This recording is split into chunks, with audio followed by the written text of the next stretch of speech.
MRD is one element of consideration of, the overall patient picture. And that picture is comprised of all of the other signs and symptoms with which a patient may present. Is the patient receiving, sailing through their, therapeutic regimen, or are they suffering side effects? What about quality of life issues? That's part of a discussion. Where are they in their course of therapy? Are they just starting their course of therapy? Or are they, 3 years out and on maintenance therapy, which quite honestly still in some regimens is maintenance forever, until progression.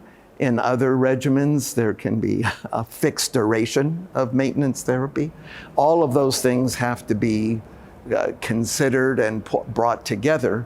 And MRD, though, is a very useful addition to that picture in terms of deciding how to proceed.